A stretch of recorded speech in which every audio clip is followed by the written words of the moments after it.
Beleza, pessoal? Aqui quem fala é o professor Rodrigo. E aqui é a Luísa Ávila. Hoje vamos ter como conteúdo o estudo de Grécia Antiga.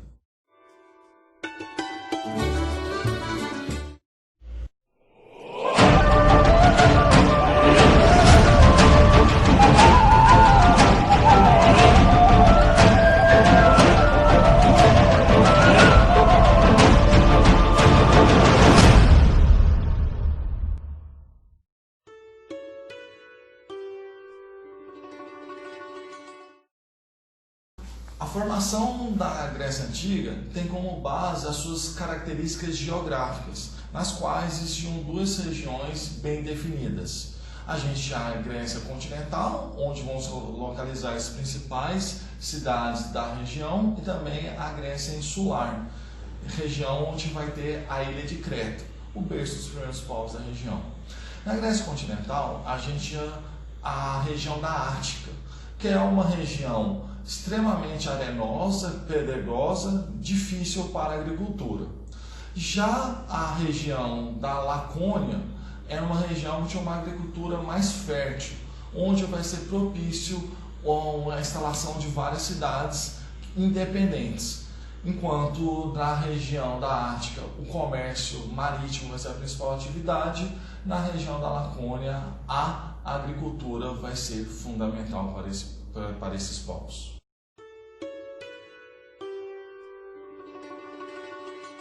A ocupação da Grécia ocorre por volta de 2000 anos antes de Cristo por povos orientais que incorporaram os nativos e fundaram povoados na ilha de Creta.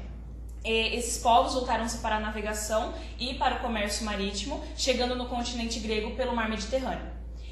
Outros povos orientais, como os aqueus, os jônios e os dórios, também se estabeleceram no continente grego e formaram as primeiras cidades.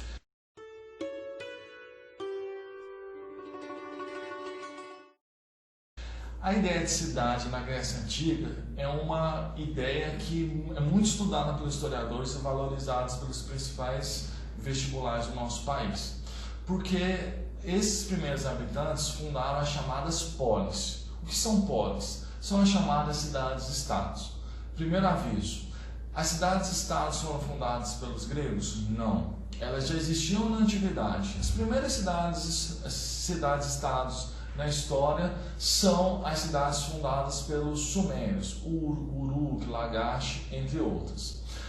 Nesse sentido, a gente acabou tendo a criação pelos gregos, pelos seus diversos povos, das cidades-estados. Uma cidade-estado significa um governo próprio, economia, cultura, leis independentes uma das outras. Por exemplo, Atenas vai ter uma característica, Esparta outra. Todas essas polis, contudo, tinham uma característica em comum, que era o fato de toda cidade possuir uma acrópole. O que era uma acrópole? Um lugar elevado na cidade, onde ficavam os principais templos. E também de possuir a ágora, que era o centro de debates e discussões, onde as principais medidas, ações envolvendo a política da cidade eram tomadas pelos cidadãos.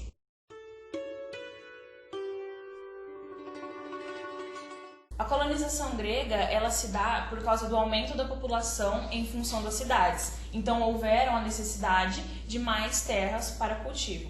Porém, as terras cultiváveis que já eram apossadas e que já eram conhecidas estavam nas mãos de poucos. E o interesse estimulou os gregos a explorarem o mar Mediterrâneo e, assim, fundarem mais de 150 colônias em volta das penínsulas Ibérica e Itálica, na Ásia Menor, que hoje é localizada a Turquia, e também no norte da África. Essas colônias pertenciam às metrópoles.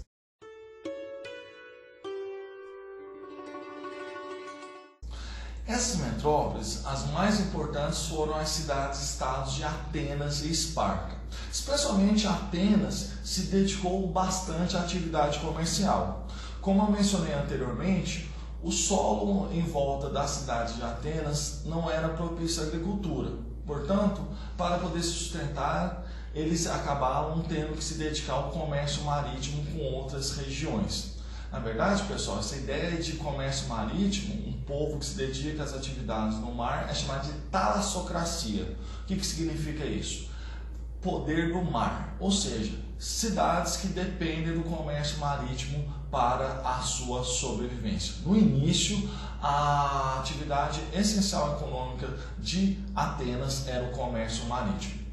A política ateniense ela vai passar por diversas fases, desde uma monarquia, passando a tirania até chegar à democracia. Portanto, pessoal, Atenas nunca foi sempre uma democracia, ela tornou-se uma democracia. Um termo que é utilizado muito hoje em dia, a ideia de democracia. O que era a democracia ateniense? Democracia, traduzindo o termo, significa poder do povo. Só que é importante lembrar que esse povo em Atenas não era mais de 5% da população. Ou seja, a gente tinha excluído quem não era o cidadão ateniense. E cidadão ateniense era apenas homem, filho de pai e mãe ateniense acima de 18 anos. Estavam excluídos os escravos e as mulheres. As mulheres possuíam pouco papel na sociedade ateniense, mais especificamente de cuidar dos filhos dos seus maridos. A economia ateniense baseava-se no trabalho escravo. Isso porque os cidadãos, aqueles 5% da população que eu mencionei anteriormente, eles acreditavam que eles deveriam se dedicar exclusivamente às atividades intelectuais, ou seja, à filosofia, às artes, à política. Eles desprezavam as atividades manuais, as quais eram consideradas como atividades de escravos. E como que uma pessoa se transformava em escravo na sociedade grega na antiguidade? Existiam duas formas principais: a escravidão por dívidas e a escravidão por guerras. Eventualmente, a escravidão por dívidas ela acaba sendo esgotada, acaba sendo proibida, acontecendo apenas a escravidão por guerras. Vai ser o método mais comum. Então, a escravidão era uma atividade essencial para a economia ateniense e os escravos pertenciam aos cidadãos atenienses. A cidade de Atenas constituiu-se uma sociedade cosmopolita, ou seja, uma sociedade que agregava pessoas de outras regiões da Grécia Antiga e povos próximos, porque consideravam os atenienses que eles agregavam valor à cultura de Atenas. Então, sociedade cosmopolita é uma sociedade aberta a outros povos e outras culturas.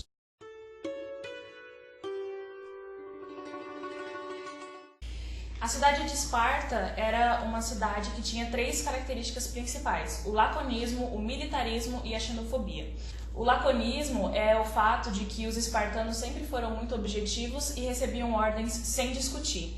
O militarismo vem da educação militar desde criança, onde crianças desde os 7 anos de idade já aprendiam a guerrear e já treinavam para guerras. As mulheres, por mais que não eram cidadãs, elas tinham mais destaque em Esparta do que em Atenas, por poderem possuir terras e administrá-las, enquanto seus homens estavam treinando e guerreando. Diferente de Atenas, o sistema político de Esparta era uma oligarquia, composta por 3 grupos sociais: os espartanos, que eram cidadãos mesmo, os periecos, que eram descendentes de populações conquistadas e que se dedicavam às atividades que eram consideradas desonrosas aos espartanos, ou também os estrangeiros, e os ilotas, que eram escravos cedidos pelo Estado. Eles pertenciam ao Estado e não a uma pessoa, como era em Atenas.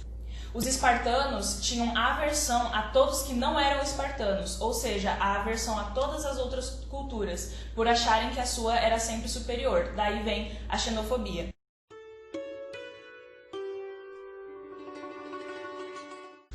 O crescimento da sociedade grega, principalmente Atenas e Esparta, levou ao interesse de outros povos que habitavam as regiões vizinhas. Notoriamente os persas, que começaram seu processo de expansão territorial, atacando as regiões pertencentes à Grécia Antiga. Esse acontecimento ficou registrado na história como guerras médicas, ou seja, guerras entre gregos e povos persas. Importante lembrar que esse é um dos períodos nos quais os povos gregos temporariamente deixaram de lado suas diferenças e passaram a lutar contra o inimigo comum. Então a gente vai ter várias batalhas entre gregos e persas, entre as quais as mais conhecidas, como a Batalha de Salamina, Maratona, etc. Na verdade, esse acontecimento é muito bem registrado pelo filme 300 de Esparta. Fica a dica caso vocês queiram saber mais sobre esses acontecimentos.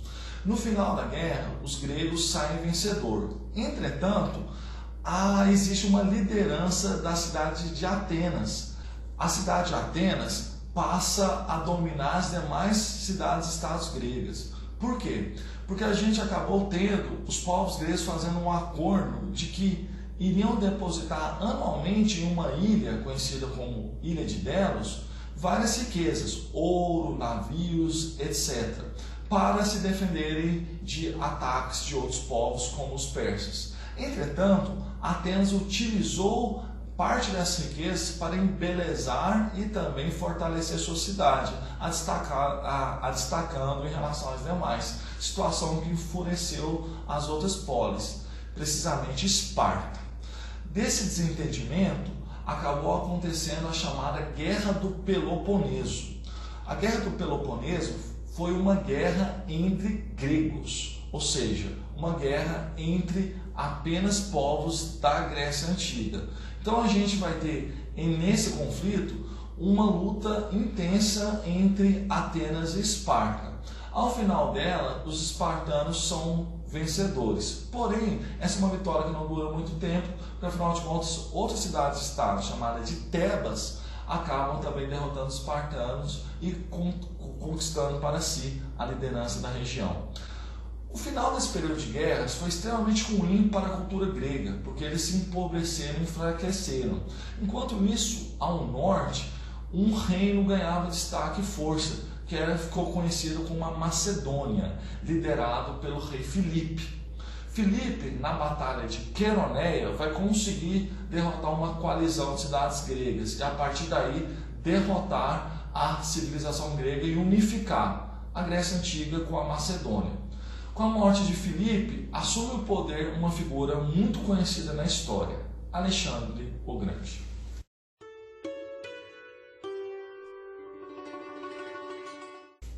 Alexandre o Grande foi discípulo de Aristóteles e foi imperador do maior império já conhecido até então, no século IV a.C. Ele sempre respeitou as tradições e as religiões dos povos conquistados, estimulou o casamento de seus soldados com pessoas de outras culturas e incentivou também o máximo de trocas culturais entre os diferentes povos de seu reino, seu império. Nessa troca cultural nasceu o helenismo, uma cultura que entrelaça o grego às outras culturas do império. Alexandre ainda incentivava a busca de conhecimento e a investigação científica, tendo em Alexandria, no Egito, a maior biblioteca da antiguidade, com mais de 700 mil volumes. Com a sua morte aos 33 anos, o império foi dividido entre os seus generais e entrou em decadência.